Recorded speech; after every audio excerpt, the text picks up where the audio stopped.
Bonsoir à toutes et bonsoir à tous et bienvenue sur l'Académie de la Nouvelle Vie. Ce soir, je suis ravie de vous accueillir en direct et d'accueillir surtout aussi Odile et Monnier. Bonsoir Odile. Bonsoir. Alors, vous avez sûrement l'habitude là de voir Odile qui vient régulièrement nous parler des thèmes autour de l'alimentation, du poids. Et là, ce soir, nous parlons du grignotage. Est-ce que ça vous concerne le grignotage? Peut-être oui, peut-être avez-vous de vagues souvenirs ou peut-être connaissez-vous des personnes autour de vous qui grignotent. Et qu'est-ce que c'est que grignoter finalement? Et quelles pourraient être, les conséquences, surtout, au niveau peut-être, du surpoids, des kilos émotionnels qui pèsent parfois lourd dans notre, estime de nous et dans les domaines de notre vie.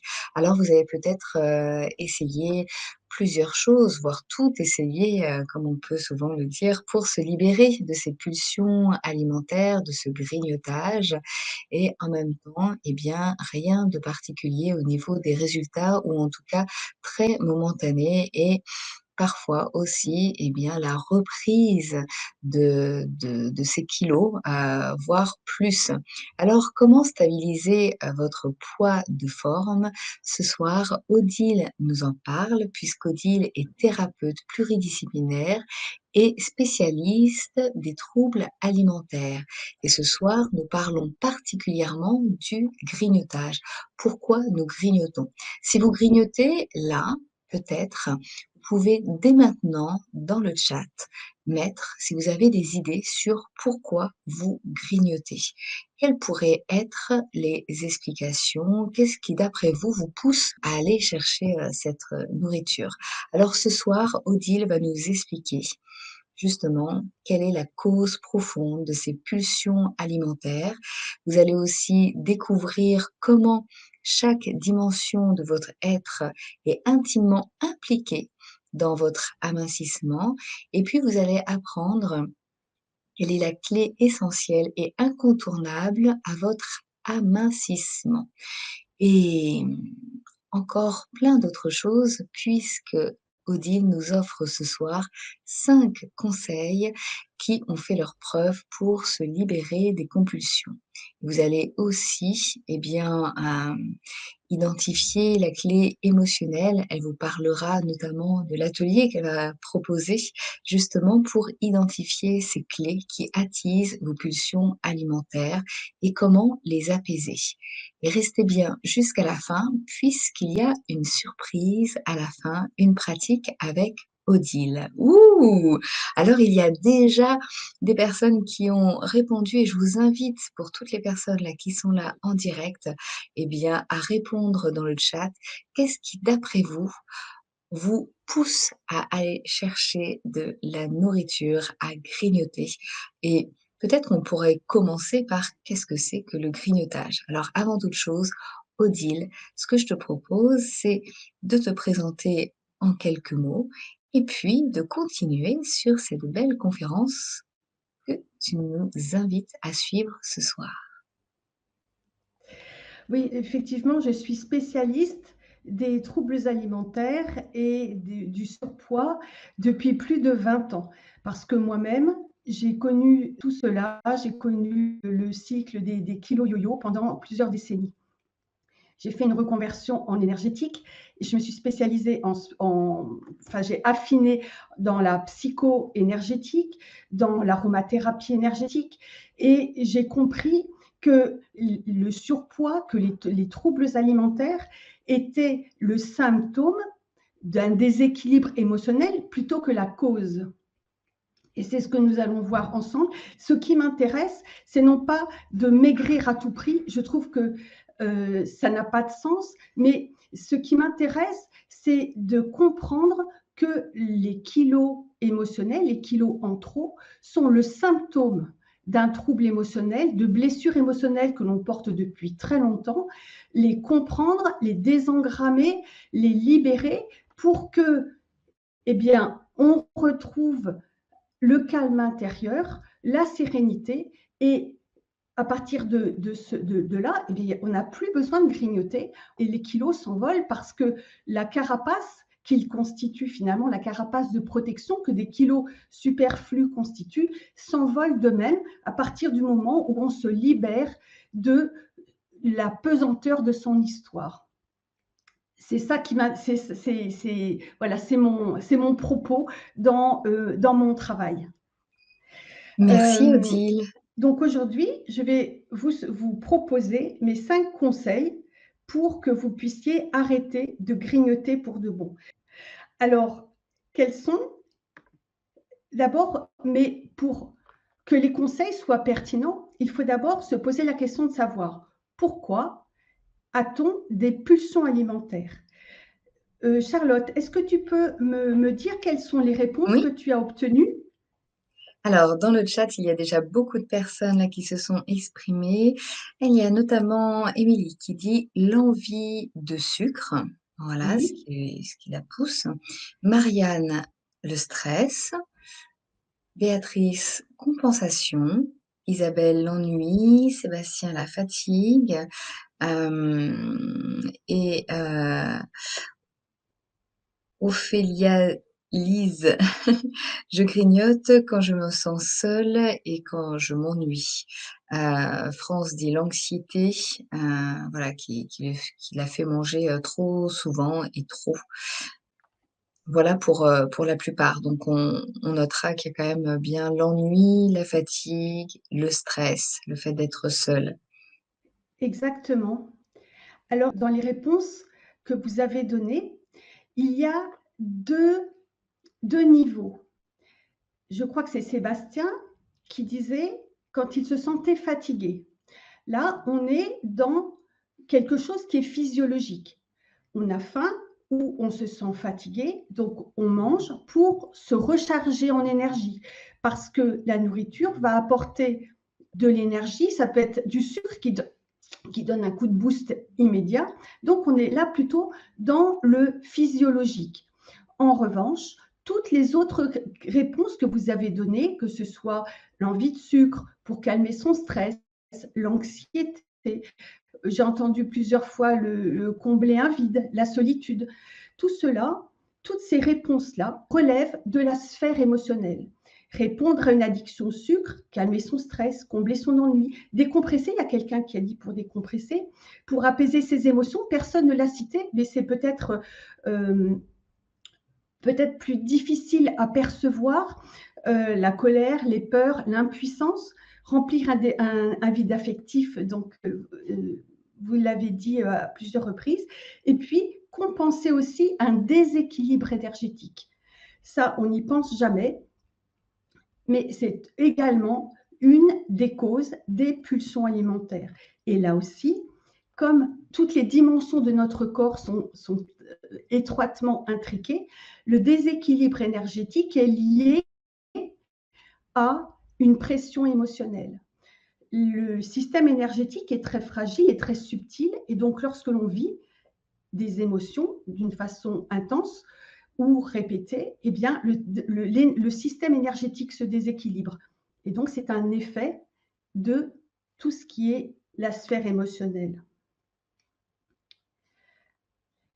Si on parle de sphère émotionnelle, eh bien, on va parler de réconforter son enfant intérieur. Vous avez peut-être entendu parler des 5 blessures de l'âme dont Lise Bourbeau, qui est une thérapeute très connue canadienne, a créé, en fait, a théorisé ces notions avec 5 blessures que l'on vit dans les 5-6 premières années de sa vie.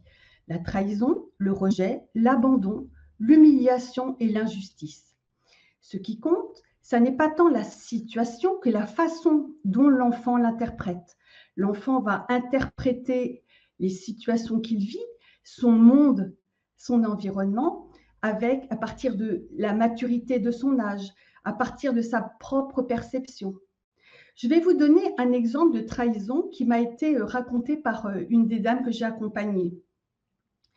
Elle m'a raconté que pour son 4e anniversaire, son papa lui avait offert d'aller voir Mickey. C'était la fête. Dis papa, quand est-ce qu'on va voir Mickey? Tu te lèves 4 fois, tu te couches 4 fois, tu te lèves 4 fois et on va voir Mickey. Dis papa, etc., etc. Elle trépignait d'impatience. Et le matin du départ, le petit frère était malade. La fièvre, une grippe, que ça, je me souviens plus, bref, peu importe. En tout cas, il n'allait pas laisser le petit frère malade tout seul à la maison. Donc, la visite de Disney a été reportée. La petite, du haut de ses 4 ans, elle a vécu une trahison. Elle s'est dit, mais papa m'a menti. On devait aller chez Disney et on n'est pas allé voir Mickey. Papa m'a menti. Et elle a développé la blessure de trahison. Vous voyez qu'en tant qu'adulte, on se dit, mais les parents ont été dans leur rôle. Ils n'ont pas laissé le petit garçon malade tout seul à la maison pour aller s'amuser. Ils ont reporté. C'est une attitude raisonnable et responsable. Sauf que la petite, du haut de ses 4 ans, elle ne voyait pas du tout les choses de cette façon. Et vous voyez, c'est typique de ce qui se passe dans le cerveau de l'enfant, dans la réaction de l'enfant. Et les parents activent la blessure et ensuite elle va être réactivée plus tard dans le courant de la vie de chacun. Donc la trahison, le rejet, l'abandon, l'humiliation et l'injustice. En fait, là, on arrive vraiment, on est dans l'épigénétique et dans les neurosciences. Quand un enfant vit un événement, ressent un événement, eh bien, les faits négatifs vont être ancrés, vont laisser une empreinte profonde, d'une part dans le système génétique, parce que selon l'épigénétique, eh bien, certaines variations dans la séquence ADN eh bien, va activer les récepteurs de dopamine, qui sont l'hormone, enfin le neurotransmetteur du bonheur. C'est impliqué dans l'addiction au sucre. Hein, je ne sais plus qui disait qu'elle avait envie de sucre. Vous voyez, Oui, le Émilie, l'envie de récepteur, sucre. voilà, le récepteur de la dopamine a été activé par un événement qu'elle a vécu quand elle était petite. Il y a le récepteur de la sérotonine également, qui est impliqué dans de nombreux fonctionnements physiologiques et entre autres les comportements alimentaires, dont les fringales. Et vous voyez que, et cela, c'est souvent quand on a des stress post-traumatiques, hein, quand on va vraiment dans l'extrême, hein, ou dans des événements traumatisants que l'enfant peut vivre, eh bien, il y a ces variations dans la séquence ADN. Il y a également les fascias et le nerf vague. Lorsque l'on vit une émotion, soit intense et brutale, soit peut-être moins intense, mais qui s'étale dans le temps, les fascias et le nerf vague vont se figer et vont comme emprisonner l'enfant ou la personne dans les émotions. Le système limbique, donc c'est le cerveau émotionnel, il y a l'amygdale. Vous voyez là sur le tableau, sur le schéma, on voit l'amygdale, l'hippocampe et l'hypothalamus. Et le thalamus. L'enfant, ça c'est le cerveau, c'est le système limbique, c'est le cerveau limbique. L'enfant ne sait pas gérer son stress tout seul et il a besoin du réconfort de l'adulte pour réguler son système sympathique, parasympathique. Et quand il est seul à faire face à son stress, eh bien son amygdale va se mettre à sécréter beaucoup trop de cortisol. Et la peur, la colère peuvent se concentrer dans la petite structure primaire qu'on appelle l'amygdale, et elle fait partie du système limbique. Elle se situe en profondeur dans la région des lobes temporaux.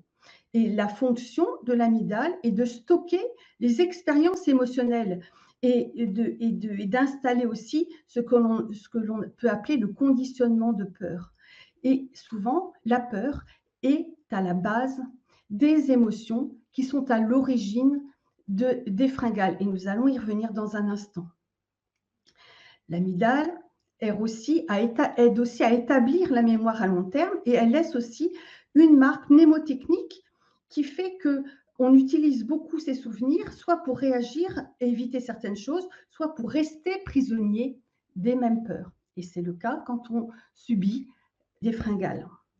Il y a aussi le cerveau reptilien, et le cerveau reptilien, c'est le bulbe rachidien et le cervelet, qui sont également très impliqués dans ce qui est la gestion des émotions et la gestion également des pulsions.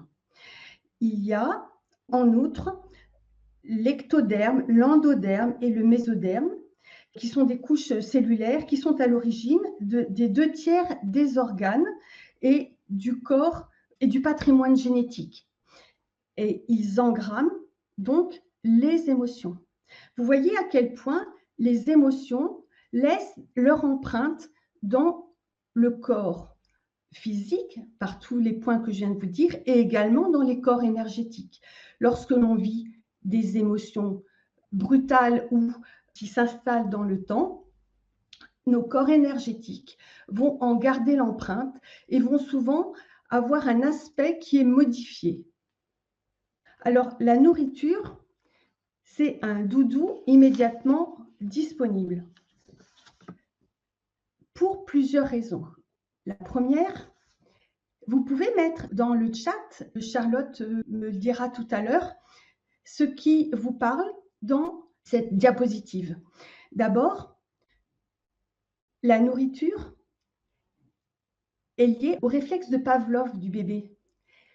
Avant de naître, il est dans un confort in utero, avec la lumière tamisée, les sons tamisés, au chaud. Il était dans une bulle de confort et de sécurité. Il va naître, il va être pris, secoué, mesuré, pesé, lavé, etc. Pof, c'est drôlement violent pour lui. Et il va se retrouver dans les bras de maman. La sécurité, la chaleur de maman, l'odeur de maman, la voix de maman, ça va être la sécurité.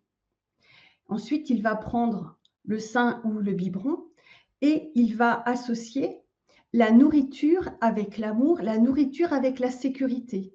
Quand il va être plus tard dans son berceau et qu'il va avoir faim et qu'il va appeler, ou bien qu'il va être fatigué de sa journée parce qu'il y a tellement de choses qui interpellent le bébé, qui l'intéressent, etc. Tellement d'informations à emmagasiner que le bébé va être épuisé à la fin de la journée, stressé aussi.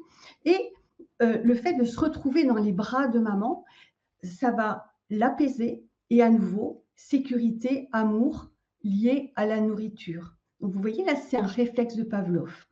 Et la nourriture va être l'activateur de la dopamine, le neurotransmetteur du bien-être. Le deuxième point, c'est que il arrive souvent que lorsque l'enfant fait quelque chose de bien, il est récompensé par une douceur, souvent des bonbons. C'est une habitude qui est souvent prise depuis l'enfance. Donc, il va y avoir des souvenirs gustatifs qui vont se lier. Et la dopamine, c'est aussi l'hormone du plaisir et de la récompense. Et puis, aussi une habitude qui est souvent prise depuis l'enfance, quand l'enfant tombe, se fait mal, lorsqu'il a besoin d'être consolé, eh bien, on va lui donner un bonbon, on va peut-être le remplir avec des aliments riches, un gâteau bien gravé au chocolat, etc., comme les enfants aiment, etc. Et là, on va être ça va être plutôt la sérotonine également qui va être stimulée, le neurotransmetteur du bien-être. Charlotte, est-ce que Oui, quels sont les retours que tu as eus, les réponses que tu as eues? oui. Alors, il y a notamment donc nourriture, plaisir, bien-être. Et Émilie dit: «J'imagine, que ça va bien avec l'envie de sucre au vu des explications précédentes». Mmh. Donc plus pour le bien-être et le plaisir. Et puis, Dans Marianne qui dit: «Récompense». oui, Merci. et tout à l'heure, quand Charlotte vous a demandé: «Pourquoi est-ce que vous grignotez?» Vous avez parlé de décompression, vous avez parlé d'anxiété, donc là, on est dans la consolation, mais rares sont, les personnes qui disent spontanément: «Pour me récompenser de la journée que j'ai passée». C'est quelque chose que j'ai remarqué, c'est rarement, une raison que l'on invoque. Alors maintenant, au vu de tout ce que je vous ai raconté, je vais vous donner les 5 conseils. Alors accrochez-vous. Alors le premier, arrêter de grignoter, c'est une affaire de volonté. Le deuxième conseil pour arrêter de grignoter, videz vos frigos et vos placards pour éviter les tentations. Le troisième conseil pour arrêter de grignoter, allez courir et changez-vous les idées. Le quatrième, pour arrêter de grignoter, mangez une carotte. Et le cinquième, pour arrêter de grignoter, demandez-vous pourquoi vous avez envie de le faire. Voilà. Est-ce que vous êtes satisfait? Ce sont des conseils que j'ai relevés sur Internet et au regard de ce que l'on a vu précédemment, vous voyez à quel point ces conseils n'ont aucun sens. Et non seulement ils n'ont aucun sens, mais ils sont extrêmement culpabilisants. Arrêter de grignoter, c'est une affaire de volonté, mais je trouve ça d'une violence inouïe. Parce que si vous, vous grignotez, vous savez à quel point la volonté n'a rien à faire dans l'histoire. Vous avez peut-être déjà essayé de vider vos frigos et vos placards pour éviter les tentations, et vous avez pu voir à quel point les émotions que vous essayez d'apaiser à travers la nourriture se déchaînaient finalement, parce qu'elles n'avaient pas la nourriture, le sucré ou le salé ou la nourriture un peu riche pour vous apaiser. L'enfant intérieur que vous portez en vous ne trouvait pas d'apaisement et au contraire ne se sentait pas écouté. Donc ces conseils, ces 5 conseils que j'ai notés là, ils sont pires que le mal, si je puis m'exprimer ainsi. Dites dans les chats ce que vous en pensez. Si vous avez essayé de les appliquer, et comment vous les avez vécus. Mon premier conseil numéro 1, c'est d'écouter les besoins de votre corps. Là, on est, vous vous souvenez, dans les différentes causes des grignotages. Le premier, c'était un point physiologique, la faim ou bien le manque d'énergie. Est-ce que vous avez faim ou est-ce que vous avez soif? Ça peut être une cause de grignotage. La première chose, c'est que le cerveau ne fait pas la différence entre la faim ou la soif. Et parfois, eh bien, on croit qu'on a faim, on va grignoter, alors qu'en réalité, on avait soif. Donc, la première chose que vous pouvez faire, si vous avez besoin de grignoter, c'est de boire un grand verre d'eau. Parce que si vous avez soif, eh bien, ça va apaiser votre fringale. L'autre chose, c'est que parfois, quand on est soucieux de sa ligne, on fait attention, on essaie de contrôler l'apport calorique des repas. Et il arrive que l'on ne mange pas assez. Ce qui fait que, de peur de grossir, nos repas sont trop peu caloriques, trop peu rassasiants, et vers 16 ou 17 heures, eh bien, on va avoir faim. Donc, il vaut mieux avoir une assiette peut-être un peu plus remplie pour pouvoir tenir un peu plus longtemps. Cela dit, si vers 17 heures, une tasse de thé avec un fruit, c'est vraiment une bonne chose à faire parce que le corps, c'est l'heure à laquelle le corps a besoin de glucides. Donc là, on est dans écouter les besoins de votre corps. Et d'une manière générale, écoutez-vous et écoutez l'enfant intérieur que vous portez. Le deuxième conseil, c'est cesser de culpabiliser. Je vous disais tout à l'heure, Mmh. la volonté, grignoter, arrêter de grignoter, c'est une affaire de volonté. Ça, c'est quelque chose que j'entends très souvent et c'est Oui, aussi quelque chose que j'entends très souvent des personnes qui sont un peu rondes et qui n'osent pas manger en public parce qu'elles sentent le regard, à tort ou à raison, hein, peut-être que ça peut être aussi une projection d'elles-mêmes, mais elles sentent souvent, c'est ce qu'elles me disent, un regard critique des autres quand elles mangent en public. Mais la volonté n'a rien à voir dans l'histoire. Si vous grignotez, c'est parce que votre enfant intérieur est en souffrance et exprime son besoin d'être consolé, son besoin d'être écouté.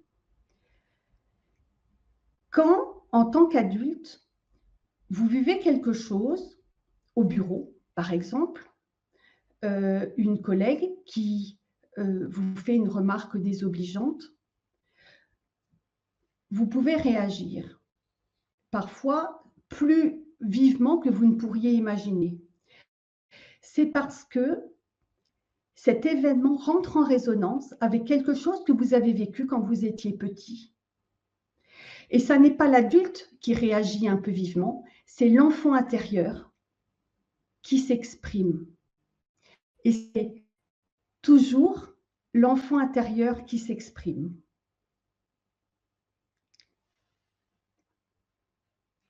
C'est intéressant de comprendre tout ce qui sous-tend nos réactions. C'est intéressant de se dire, aujourd'hui, je rentre, je ne sais plus qui disait qui a parlé d'anxiété. Pourquoi vivez-vous de l'anxiété? Quelle est la cause de votre anxiété? Est-ce que la cause de l'anxiété que vous vivez aujourd'hui ne rentre pas en résonance avec une situation que vous avez vécue quand vous étiez petite? Tout à l'heure, je vous listais les 5 blessures de l'âme. Ces blessures font comme un filtre déformant que l'on va porter toute sa vie. Je vous parlais tout à l'heure de cette dame qui m'avait raconté son histoire de trahison quand elle était petite. Eh bien, elle va, à cause de cet événement qu'elle a vécu pendant 4 ans, eh bien, elle va porter à partir de ce moment-là une sorte de filtre déformant qui va grossir les événements qu'elle va vivre et qui va grossir le germe de trahison des événements qu'elle va vivre. Et quand il va y avoir le début du commencement d'un germe de trahison dans une situation, eh bien, elle va surréagir, elle va voir ce germe de trahison comme quelque chose d'important et elle va réagir à cette trahison d'une façon souvent beaucoup plus vive que quelqu'un qui pourrait vivre la même chose et qui, sans porter cette blessure de trahison. Et donc là, on en arrive au conseil numéro 3, réconforter votre enfant intérieur. Donc ce sont les blessures activées de l'enfant intérieur qui vous poussent vers le frigo. Vous avez vu dans les conseils que j'avais pris sur le web, il y avait demandez-vous pourquoi vous avez des fringales et ça va vous arrêter. Mais en fait, non. Et c'est souvent culpabilisant parce qu'on se dit mais je ne ressens rien, je ne ressens rien, vraiment je suis incapable de le faire, etc. Bien sûr que c'est culpabilisant et c'est impossible parce qu'en fait, nous avons 2 cerveaux. Nous avons un cerveau intellectuel et un cerveau émotionnel. Et quand nous allons vers le frigo, vers le placard à chocolat ou à gâteau, on est muet par notre cerveau émotionnel et pas par le cerveau rationnel. Et les deux ne peuvent pas fonctionner en même temps. Donc, quand vous êtes aux prises avec vos émotions, avec votre anxiété, avec votre solitude, eh bien, votre cerveau intellectuel, lui, il est en mode pause. Et c'est inutile. Et alors, si vous lui demandez, alors pourquoi est-ce que j'ai des fringales? Donc, du coup, vous mettez le cerveau émotionnel sur pause pour faire réfléchir votre cerveau rationnel. Mais il n'y a pas de... Vous voyez, comme ils ne marchent pas ensemble, on ne peut pas avoir de réponse à chaud. C'est ensuite, quand on a pris du recul, quand on n'est plus aux prises avec les émotions, c'est à ce moment-là qu'on peut avoir une réponse, mais surtout pas au moment où on est aux prises avec nos fringales. Ça ne peut Mmh. que activer donc la frustration et encore une fois la culpabilité. Et Dieu sait si on n'a pas besoin de culpabiliser, parce que s'il y a une activité qui est extrêmement culpabilisatrice, ce sont bien les pulsions alimentaires. Et je Oui. sais de quoi je parle, puisque je vous disais que je l'avais vécu pendant longtemps. Il y a notamment, France qui fait un petit retour par rapport à ce que tu viens de dire et elle dit qu'elle vit, avec, l'anxiété depuis au moins, ses 10 ans et elle en a 70 aujourd'hui et elle en ignore, la cause de son anxiété qui la pousse, c'est sûrement à des D'accord, vous ignorez la cause. Peut-être que c'est une cause transgénérationnelle. Peut-être que j'ai accompagné une Sophie qui est arrivée à mon cabinet extrêmement anxieuse. Elle ne savait pas pourquoi. Et elle m'a dit que sa maman elle-même était anxieuse.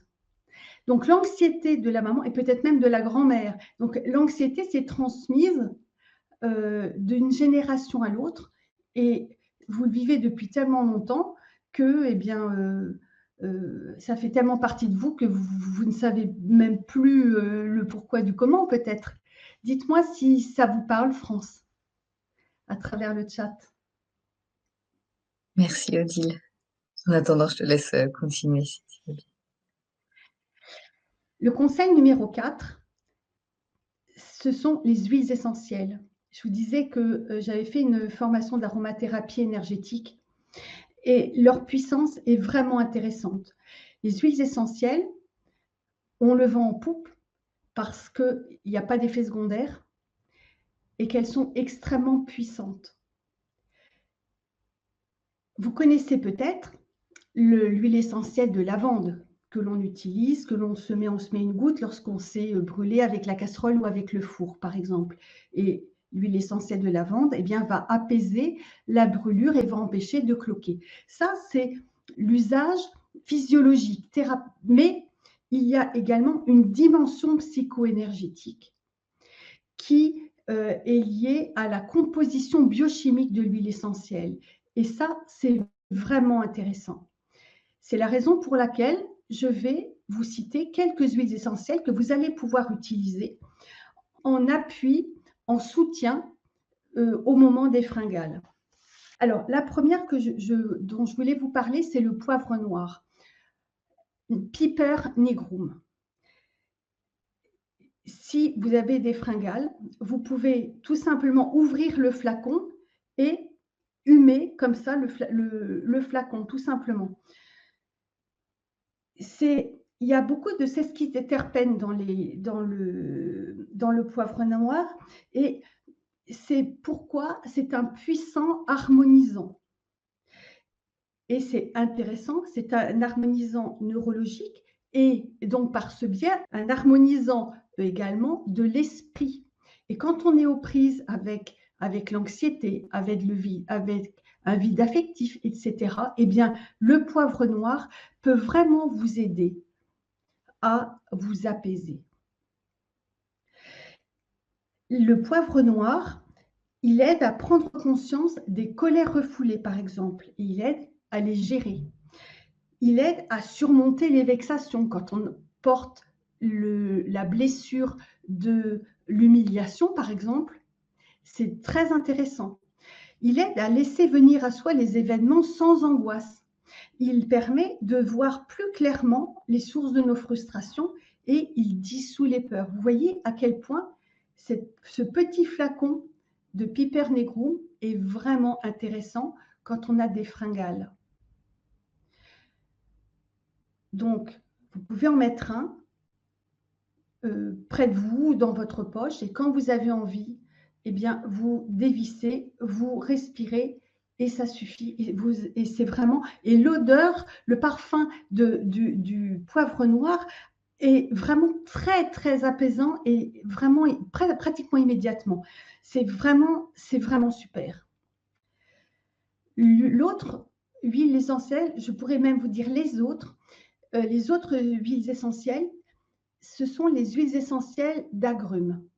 Si on est vraiment puriste, on va dire les essences d'agrumes. Mais pour faire simple, on les appelle les huiles essentielles. Pamplemousse, orange douce, mandarine. Elles développent la joie et la gaieté, elles renforcent le lâcher-prise, elles apportent la relaxation et la détente, et elles réconfortent grâce à leur saveur sucrée.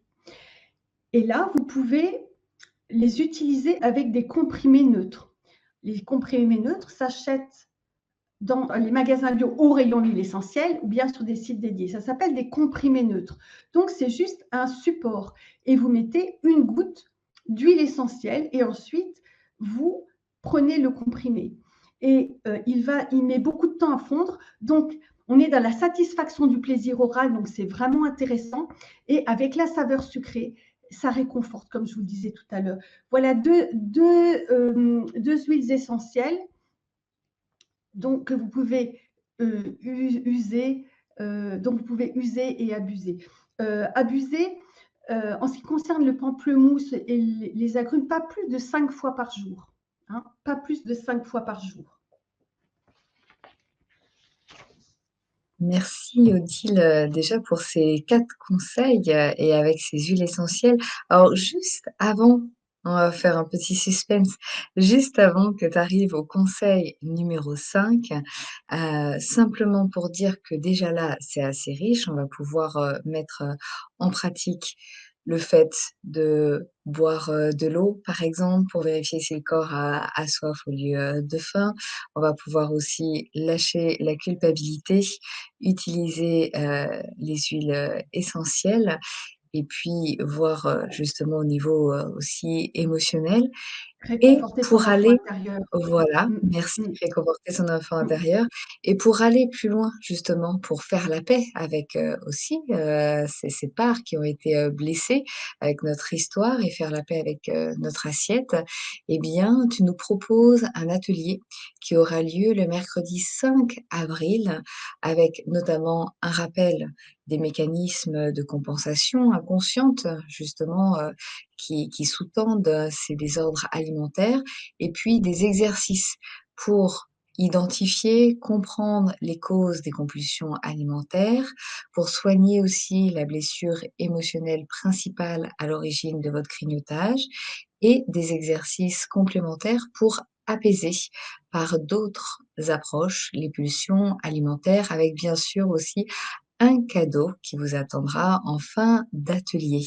Voilà, je dis simplement ça pour les personnes qui auraient dès maintenant l'envie de nous rejoindre. Je vous mets le lien dans le chat. C'est maintenant, vous avez tous les renseignements et pour les personnes qui vont regarder cette conférence en replay sur YouTube ou sur les replays de l'Académie de la Nouvelle Vie, eh bien, vous avez toutes les indications en dessous dans la description pour vous inscrire à cet atelier et à cet atelier qui, je le rappelle en ce moment, grâce à l'Académie de la Nouvelle Vie et à Odile, est un tarif très, très accessible et peut se voir donc en direct, en replay et est téléchargeable. Voilà pour les informations très pratiques et je te laisse continuer pour le 5e conseil.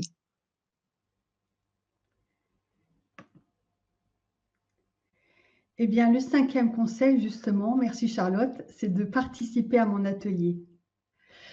Parce que, je vous ai dit tout à l'heure, le 3e, c'était d'écouter son enfant intérieur, donc de se mettre à l'écoute et de faire le lien entre ce qu'on a vécu dans la journée et puis ce qu'on a pu vivre quand on était enfant. Et le réconforter, prendre en charge cette souffrance émotionnelle que l'on porte depuis si longtemps. Tout cela, on a besoin de se mettre à l'écoute, réconforter son enfant intérieur. C'est la première étape Parce qu'un enfant, et notre enfant intérieur aussi, il a besoin d'être entendu et d'être compris. Souvenez-vous, quand on était enfant et que nous tombions, par exemple, les adultes nous disaient toujours: «Ne t'inquiète pas, ça n'est pas grave». Alors que nous, on avait drôlement mal. Parce que même si on était juste écorché, le vernis de la peau, quand il s'arrache, quand il est écorché, ça fait quand même drôlement mal. Et les adultes parlaient uniquement à notre cerveau intellectuel en nous disant: «Ne t'inquiète pas, ça n'est pas grave». Ils ne parlaient jamais à notre cerveau émotionnel. Et c'est important, au contraire, de parler au cerveau émotionnel de l'enfant et de lui dire: «Oui, effectivement, ça fait mal. Et j'entends, je vois, je constate que tu as mal et je comprends que tu es mal et je compatis parce que ça fait super mal». Et l'enfant, il s'en fiche que ce soit pas grave parce qu'il le sait bien. Mais il ne se sent pas entendu dans sa douleur parce qu'on ne lui en parle pas. Et ça, c'est important. En outre, alors ça, c'est dans le réconforter l'enfant intérieur, on est d'accord. Mais c'est une première étape, mais il faut aller au-delà. Souvent, on nous dit, on parle beaucoup de gérer les émotions. Ça veut dire quoi gérer? On ne résout rien. Et il faut les résoudre, ces émotions. Il faut les apaiser, il faut les identifier, les décrypter et les désengrammer. Et c'est important, tant qu'elles ne sont pas désengrammées, on n'en est pas libéré. Vous avez vu, lorsqu'on a parlé du système limbique, le cerveau reptilien, le cerveau limbique, l'ADN, les fascias, etc. Vous avez vu comme les émotions ont laissé une trace partout dans notre corps. Eh bien, il faut les libérer, ces traces, il faut les cicatriser, il faut leur mettre un baume, pour les neutraliser et pour se libérer de ces émotions. Et c'est la raison pour laquelle je vous invite à participer à mon atelier. On va comprendre ensemble l'origine émotionnelle de vos grignotages et puis nous ferons des pratiques qui vont vous aider à les désengrammer. Et on le fera toujours par amour de soi et avec amour de soi. Et c'est en faisant par amour et avec amour pour soi qu'on va pouvoir mettre fin aux compulsions alimentaires. Plus on est dans la critique intérieure, plus on est dans la culpabilisation et plus on nourrit le déséquilibre émotionnel et plus on a envie de manger. Je suppose que c'est quelque chose que vous avez souvent pu vivre vous-même. Il ne faut pas que je grignote, il ne faut pas que je grignote, il ne faut pas que je grignote. Et puis on se frustre. Et puis finalement, quand on se lâche, on a encore plus faim. Et peut-être que si vous avez essayé des régimes qui étaient très, très frustrants, eh bien, à un moment, les digues lâchaient parce que vous étiez tellement dans la frustration, vous étiez tellement dans la négation de votre souffrance émotionnelle qu'à un moment, pof, les digues lâchaient et puis vous vous jetiez sur de la nourriture et vous aviez des crises de boulimie du siècle. Donc, en faisant la paix avec soi-même, en faisant les choses encore une fois avec amour pour soi et par amour pour soi, eh bien, on apaise le niveau de pression et l'intensité des grignotages. Donc voilà, donc cet atelier qui aura lieu le 5 avril. Alors, nous allons identifier ensemble donc l'origine émotionnelle. Je vais vous guider pour démêler les fils de votre histoire, pour que vous compreniez les implications de votre histoire dans votre quotidien d'aujourd'hui et pour que vous compreniez comment les grignotages se sont installés finalement. Et puis, nous ferons également une pratique qui va vous aider à libérer votre corps de ces émotions en cicatrisant la blessure émotionnelle principale qui est à l'origine de vos grignotages. Si on en revient aux 5 blessures de tout à l'heure, on n'a jamais une seule blessure. On en a souvent 2 ou 3. Il y a certaines personnes qui disent « Ah ben moi j'ai les 5 ». elles peuvent être d'une intensité différente. On ne les a pas toutes à 100%. Il va en avoir une ou parfois deux très prégnantes, et puis les autres qui peuvent être un peu moins présentes. Enfin, chacun est différent. Mais voilà, il y a toujours plusieurs blessures. Et puis, le dernier point, eh bien, on va apaiser les pulsions alimentaires par une autre approche. Et je vous montrerai une pratique qui est vraiment toute simple, que vous allez pouvoir vous approprier, parce que vous allez voir à quel point elle est simple d'utilisation et à quel point elle est efficace. Et puis, vous allez pouvoir continuer vous-même sur ce thème et puis sur d'autres. J'aime tellement partager que ça me fera vraiment plaisir si vous-même, eh bien, vous l'appropriez, vous la faites partager à vos proches aussi.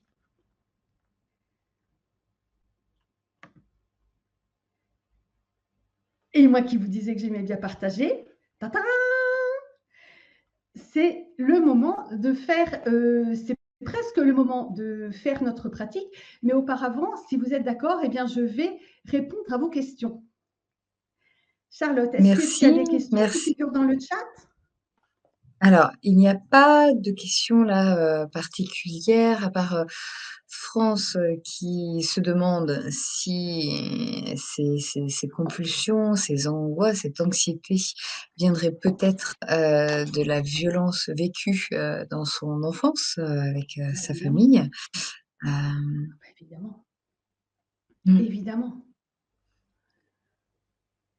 donc Ça, c'est certain. Euh, c'est c'est extrêmement, la violence, elle est à tous les, euh, elle a plusieurs étages d'une certaine façon. L'enfant, quand il vit de la violence, alors ça peut être, je ne sais pas exactement si c'est la violence que France a vécue contre elle-même ou si elle a grandi dans un univers violent, par exemple avec des parents qui ne s'entendaient pas.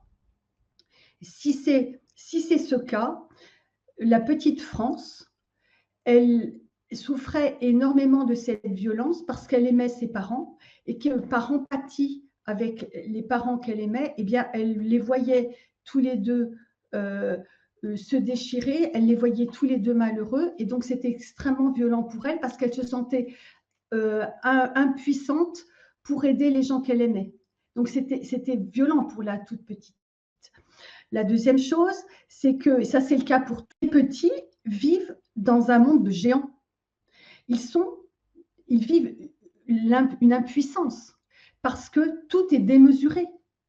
Ils sont les chaises sont super hautes, les tables sont super hautes, les maisons sont immenses, les parents sont comme des mmh, tours Eiffel et l'enfant, il est petit.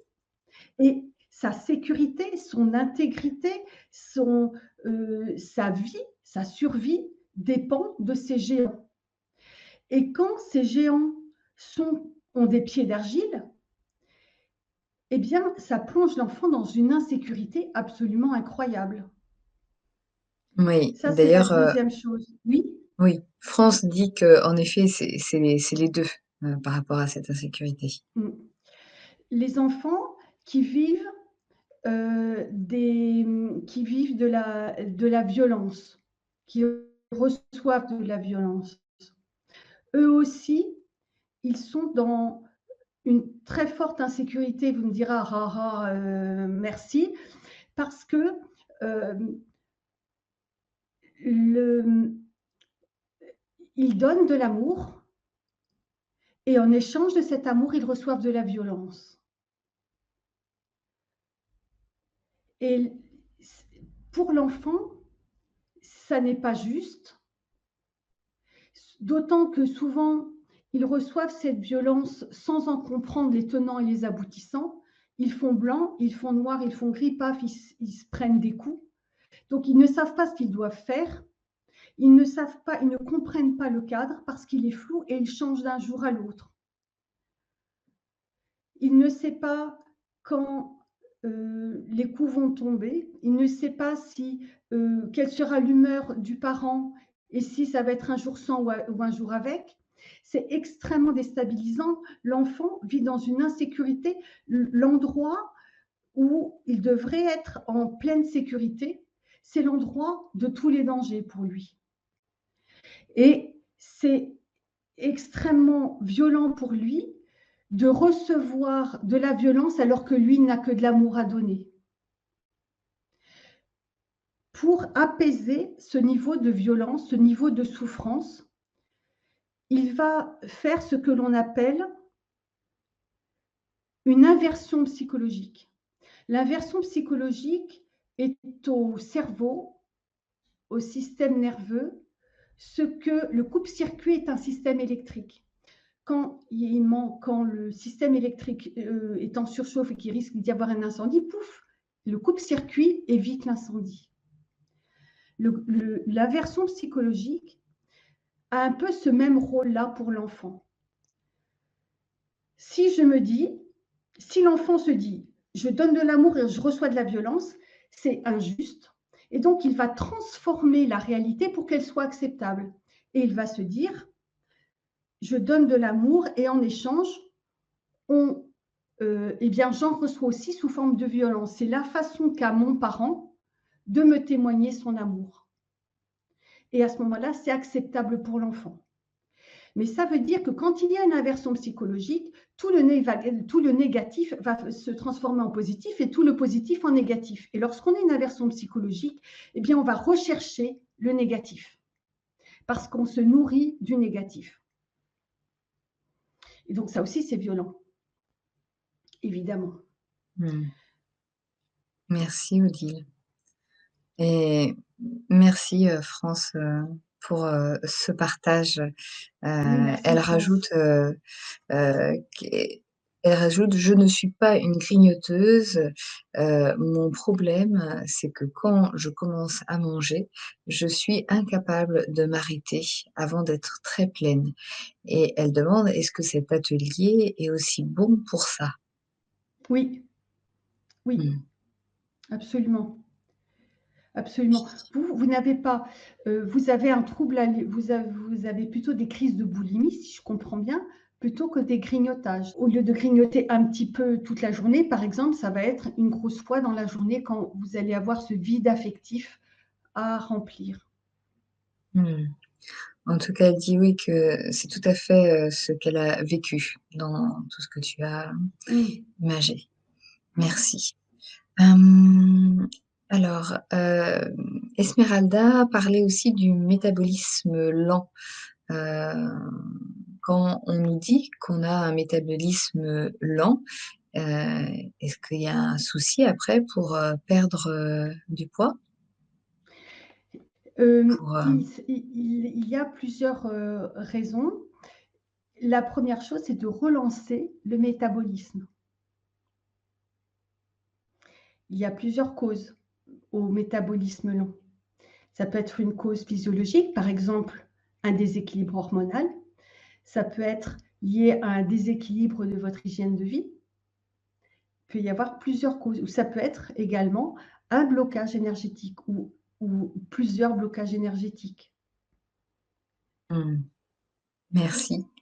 Alors déjà, tu as des remerciements et notamment pour tout ce que tu as déjà transmis et ces outils. Question de Martine, je lui ai déjà répondu, mais ça vaut pour tout le monde au cas où si vous posez la question. Oui, cet atelier peut se revoir en replay autant de fois que vous le souhaitez et vous pourrez aussi le télécharger. Voilà. Sébastien, je me suis mis à grignoter après plusieurs deuils dans ma vie d'adulte. Quel est le lien avec mon enfant intérieur? Je vous remercie, Sébastien, pour cette question et je vous félicite d'avoir fait le lien parce que ça n'est pas toujours facile. Il me semble assez clair que vous portez une blessure d'abandon parce que vous avez fait le lien entre les deuils et vos grignotages. Quand vous étiez petit, vous avez certainement ressenti plutôt, de l'abandon face à une situation. Est-ce que vous pourriez répondre à la question suivante? Quand vous êtes dans des magasins et que vous achetez, heu, des articles, je sais pas, des biscuits ou des choses comme ça, est-ce que vous les achetez par 2? Si c'est le cas, vous avez perdu un jumeau dans votre vie intra-utérine et vous portez cette blessure d'abandon depuis votre vie intra-utérine. Sébastien répond oui. Alors, en tout cas, ça peut être une supposition. C'est forte probabilité, non? C'est plus que ça. D'accord. C'est plus que ça. Ça Et fait, il dit: «Oui, plus de 20 ans j'avais que un je fais ce frère, travail et ça j'avais fait un plus de frère 20 ans jumeau». que je constate, cette chose qui est, quasiment systématique. Mmh. Alors oui, il dit qu'il avait un frère, jumeau. Mmh. Intra-utérin. On va attendre quelques secondes s'il peut nous répondre. Mais en tout cas, oui, ce qui voudrait dire que là, c'est en écho justement avec, ces deuils dans cette Oui, vie, adulte. Donc oui, il y a exactement. le rapport avec, Oui, cet enfant. oui, Mmh. exactement. Alors Sébastien, est-ce que vous voulez nous répondre par rapport justement si vous oui, intra-utérin. Merci Mmh, mmh, Sébastien. mmh. Mmh. Odile, est-ce que tu souhaites rajouter quelque chose par rapport à Sébastien ou je Mais il me semble que ne oui? j'ai tout dit. Oui? Donc la blessure d'abandon est arrivée intra-utéro et ensuite chaque deuil que vous avez vécu a réactivé cette blessure et vous avez compensé ce vide affectif et vous avez essayé d'apaiser cette blessure, par le grignotage. Il est possible et probable que lorsque, vous avez, par exemple, quitter vos parents pour aller faire, voilà, quand vous avez quitté vos parents, quand vous avez quitté le nid, quand vous étiez un jeune adulte, eh bien, vous avez probablement grignoté également. À chaque fois qu'il y a eu des séparations, eh bien, à chaque fois, vous avez sans doute eu besoin de grignoter parce que votre blessure d'abandon était réactivée. Mmh. Merci Odile pour cette réponse, précise. Alors, Ophélia Lise: «J'ai la blessure d'abandon et j'ai perdu mes 2 parents à 22 et 31 ans. Je grignote aussi surtout du sucre et j'ai fait une constellation qui a révélé l'existence d'une sœur mort-née avant moi». Mmh. Il n'y a pas de question particulière, je pense, peut-être une validation, que oui, ça peut être des Il est possible que alors votre blessure d'abandon, elle a peut-être été, réveillée par un événement dans les 6 premières années de votre vie, mais il y a également une probabilité pour qu'elle vous ait, été transmise d'une façon transgénérationnelle par votre maman.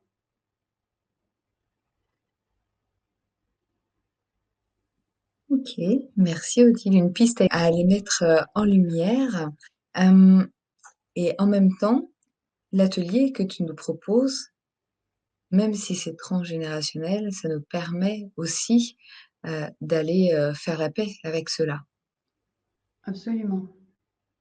Le travail tran le désengrammer des émotions ou des blessures transgénérationnelles, demande un étage supplémentaire, dans la fusée, si je puis dire, hein, parce que c'est un travail très particulier à faire en plus.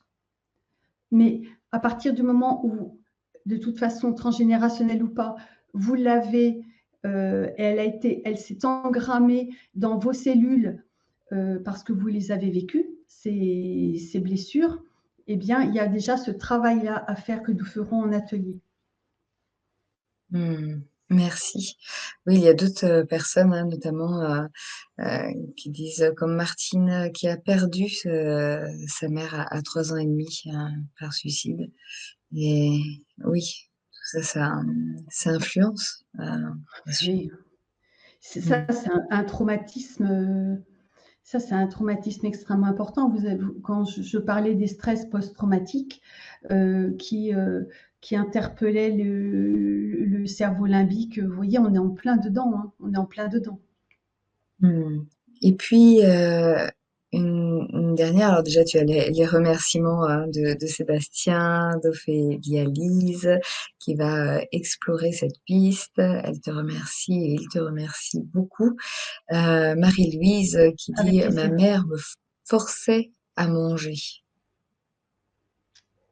Mmh. Et oui, c'était ça, c'est quelque chose que, nous avons beaucoup, que lorsqu'on a des parents qui ont vécu la guerre, c'est quelque chose qu'ils faisaient. C'était mon cas. Maman était enfant pendant la guerre et donc je pense que c'est, le cas aussi de votre maman. Elle sait ce que c'est que les privations, les tickets de rationnement et cetera et cetera et elle, ces mamans-là, gardent en mémoire extrêmement vive le côté précieux de la nourriture et elles ont développé un peur de manquer qu'elles nous ont transmise et c'est vraiment important pour elles que les assiettes soient finies.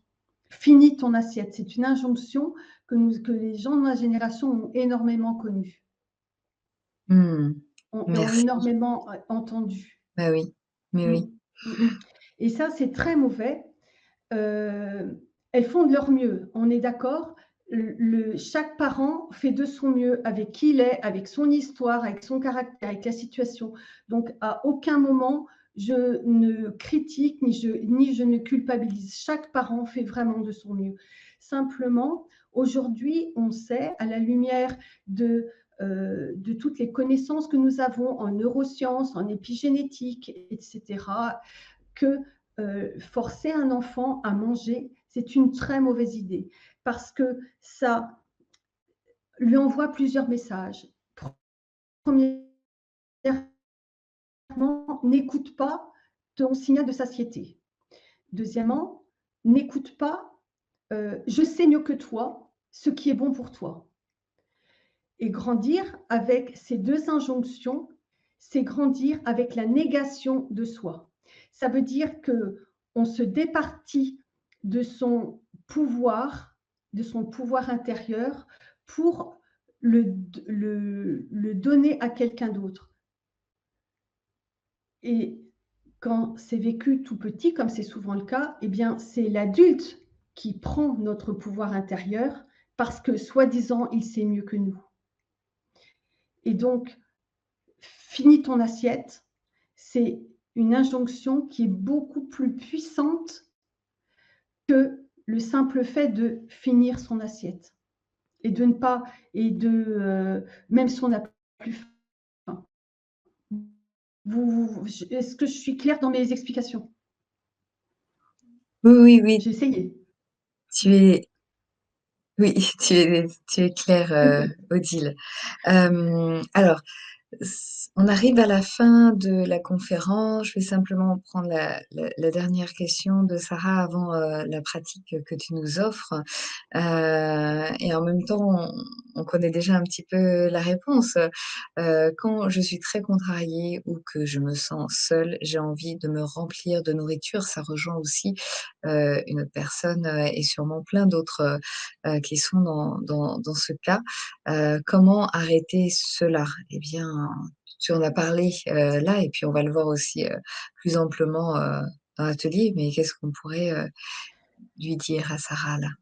Alors, si vous mangez quand vous vous sentez seul, alors si vous mangez quand vous êtes contrarié, là on est dans le processus de la consolation, comme on l'a vu sur la diapositive. Donc c'est la consolation quand vous étiez petite, peut-être que vous aviez des bonbons pour vous consoler.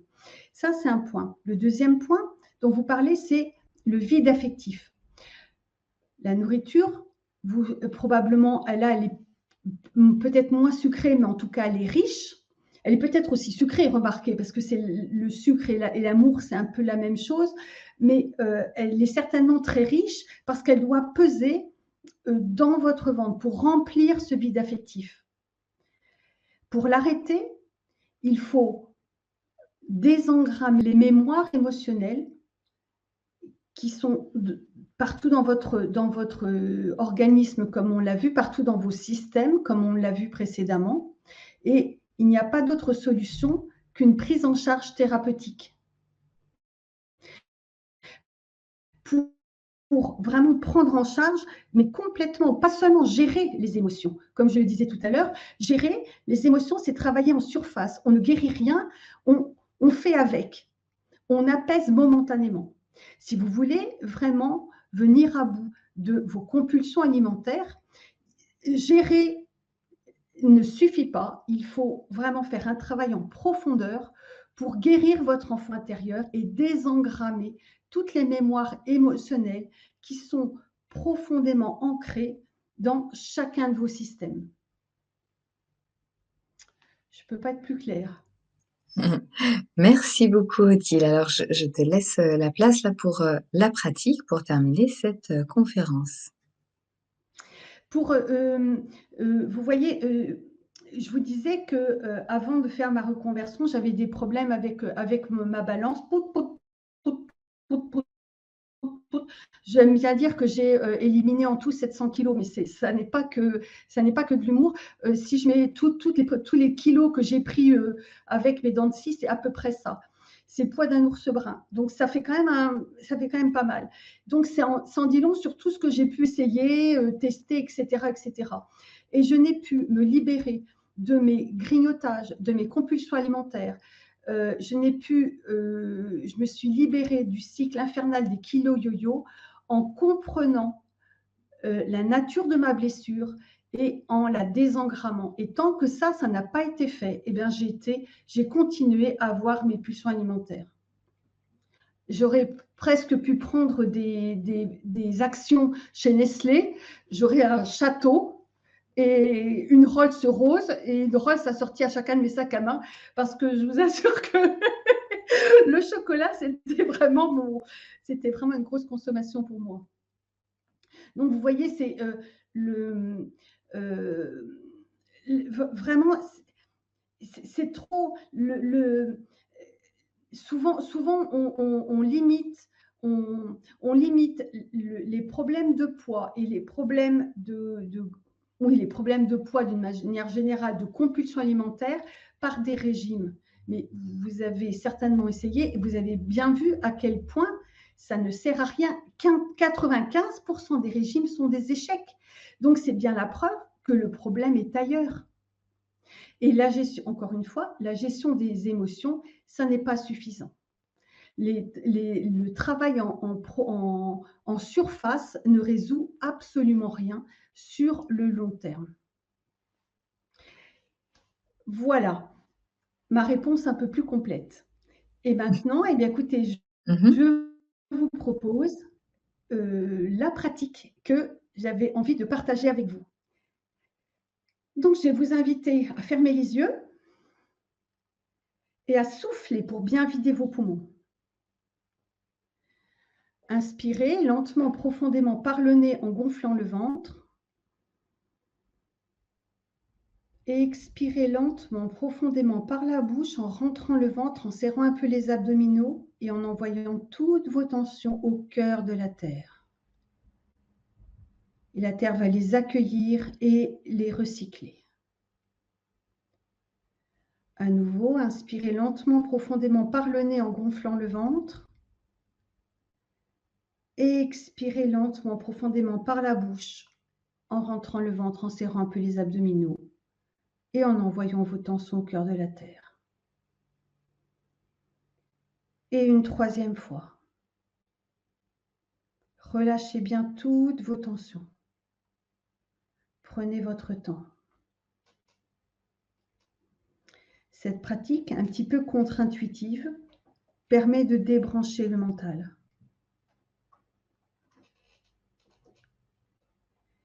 Et maintenant, vous allez mettre votre conscience dans votre cœur. et visualisez comme un fil d'or qui part de votre cœur, qui descend le long de votre colonne vertébrale, descend dans le sol et va s'ancrer au cœur divin de la Terre. Et par ce fil d'or, l'énergie tellurique, l'énergie de la Terre va remonter et nettoyer, purifier et nourrir chaque organe, chaque cellule, chaque système de votre corps holistique, votre corps physique et tous vos corps énergétiques. L'énergie tellurique va monter, nettoyer, purifier, nourrir et redescendre en emmenant toutes vos énergies usées. À l'inspire, l'énergie tellurique monte, nourrit et purifie votre corps, et à l'expire, l'énergie tellurique remporte vos énergies usées.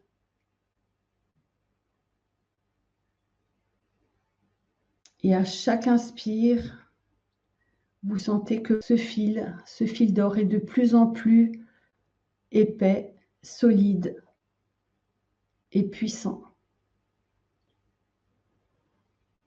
Sentez combien vous êtes enraciné dans la terre.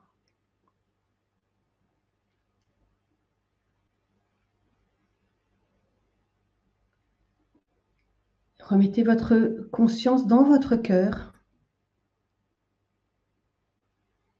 et vous allez vous visualiser enfant à un moment que vous pouvez lier à vos pulsions alimentaires aujourd'hui.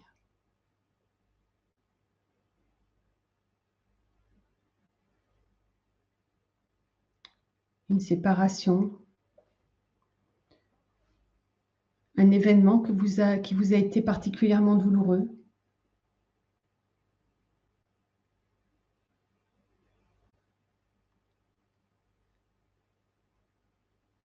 Et visualisez un de vos parents ou le parent qui était présent à ce moment-là, à côté de vous. Et revivez le film, ce qu'il a dit, ce qu'il a fait, ce que vous avez vécu, ressenti, ce que vous avez dit, ce que vous avez fait.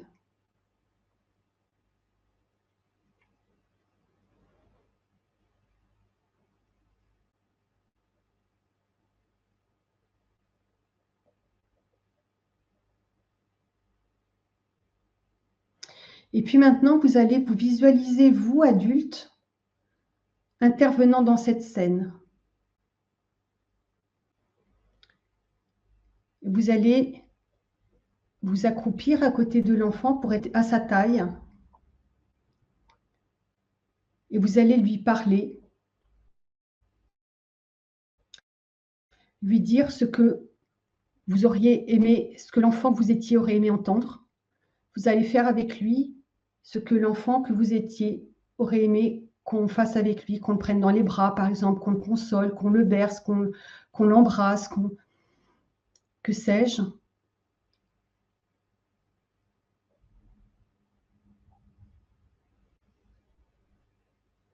Et vous allez accuser réception de ses émotions.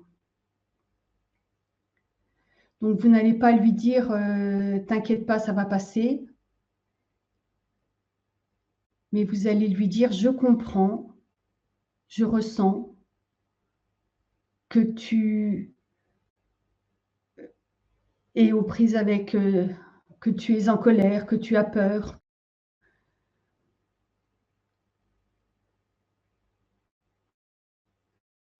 Et vous allez voir à quel point le fait que vous accusiez réception de ces émotions va soulager le petit enfant que vous étiez.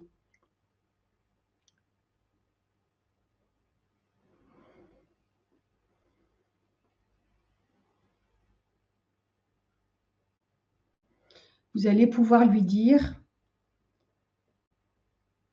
Par exemple, je comprends que tu sois très en colère contre papa ou maman. Je comprends que tu te sois senti impuissant et que tu n'aies pas compris la réaction de papa ou de maman. Mais sache que les adultes ne font pas les choses contre eux, contre toi, mais pour eux-mêmes,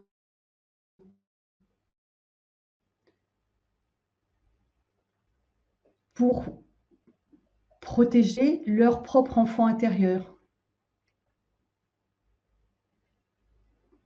Ce n'est pas contre toi qu'il a dit ceci ou cela, qu'il a fait ceci ou cela, mais c'est pour telle ou telle raison. Par exemple,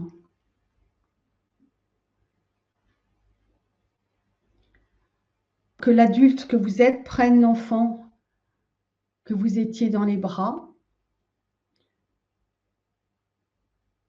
le console,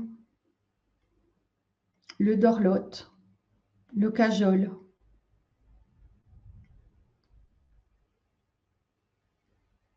et lui dise à quel point il l'aime, à quel point il est fier de lui,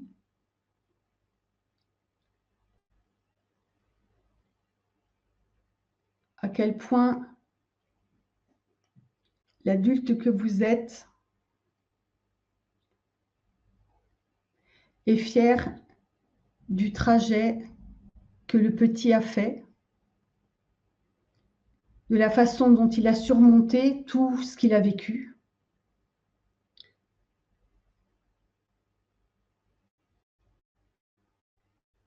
de l'adulte, du jeune, de l'adolescent, du jeune adulte, de l'adulte qu'il est devenu, de sa force de caractère. Dites-lui à quel point vous êtes fier de lui, à quel point vous l'aimez,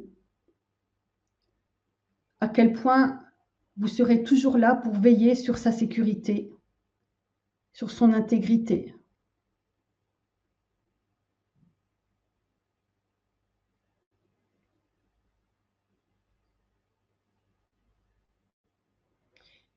Et gardez-le dans les bras, donnez-lui tout l'amour que vous pouvez, aussi longtemps que vous ressentez qu'il en a besoin. Et puis ensuite, eh bien, vous pourrez signaler dans le chat que vous avez fini la pratique. Mais prenez votre temps, surtout prenez votre temps et consacrez à l'enfant autant de temps dont il a besoin.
il y a certaines personnes pour qui c'est terminé, notamment en France, et elle dit, «Je ne peux pas, m'arrêter de pleurer».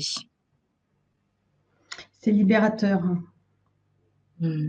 Émilie, eh ben, il y a des choses à libérer, comme France, des larmes. Mmh mh. Mmh. C'est souvent Marè ce sont souvent, des larmes que l'on maintient, que l'on garde depuis très longtemps, que le corps a gardé pendant très longtemps. Nous sommes élevés dans dans une culture où on verrouille le corps à partir de 3 ans à peu près. Les petits, lorsqu'ils sont en colère, ils se roulent par terre, ils trépignent, ils hurlent. Et très rapidement, on leur demande de faire taire leur colère, de maîtriser leur colère, de maîtriser leurs émotions. Mais tout ce qui ne s'exprime pas s'imprime. Et les émotions que vous relâchez aujourd'hui sont les émotions que votre corps a gardées en lui depuis toutes ces années. Je pense que vous allez vous sentir très fatigué une fois que vos émotions se seront libérées. Mais c'est bon signe, c'est vraiment bon signe. Pensez à boire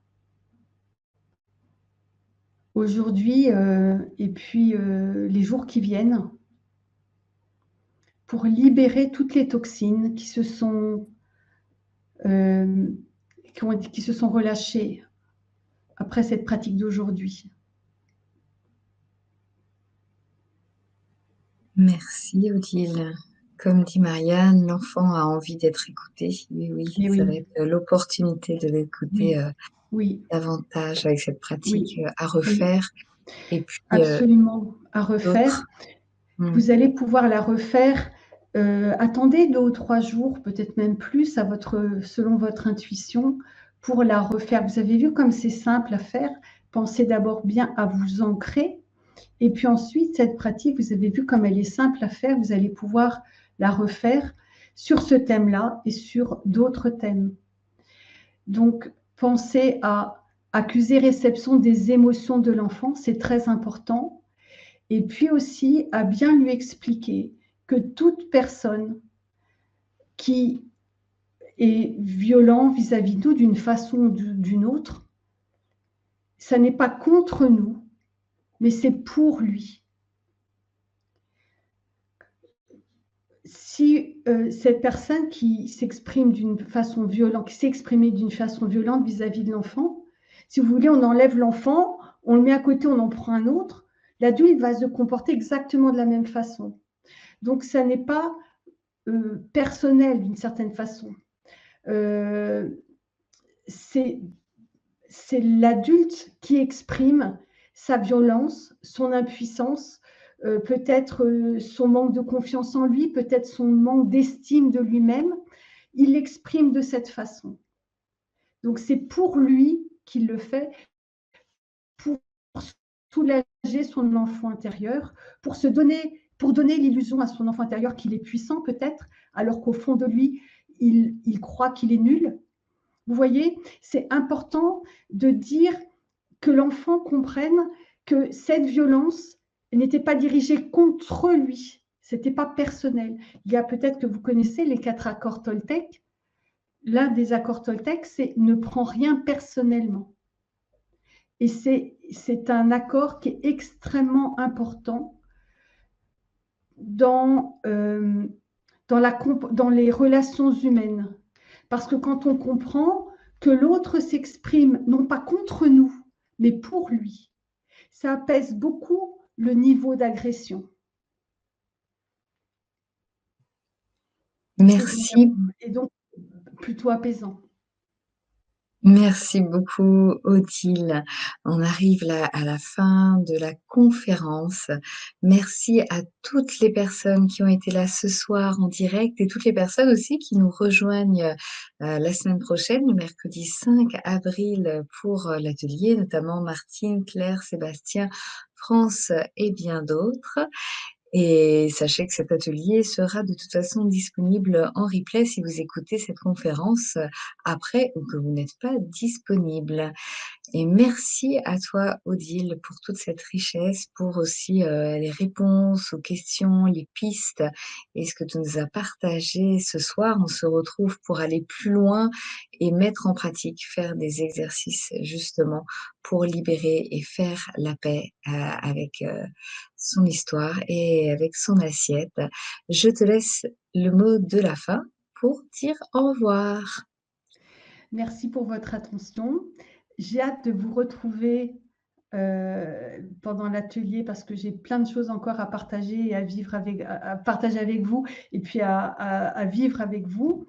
Euh, N'oubliez pas de toujours faire les choses par amour pour vous, avec amour pour vous et voyez dans les autres des enfants intérieurs blessés. Et quand on se met à l'écoute de l'enfant intérieur, ou en tout cas quand on pense à l'enfant intérieur blessé de l'autre, ça permet d'être plus dans la compassion, plus dans l'amour, et on est toujours gagnant. On se libère de la... En tout cas, ça apaise la colère, ça apaise la rancune, ça apaise beaucoup de choses, et on est toujours gagnant dans les relations quand on se met du côté de l'amour. Je vous Hmm. souhaite une très bonne soirée et à très vite à l'atelier. J'ai hâte de vous retrouver. Merci Odile, hâte de te retrouver aussi. Donc au mercredi 5 avril et agréable soirée à Bonne vous. On soirée. vous embrasse.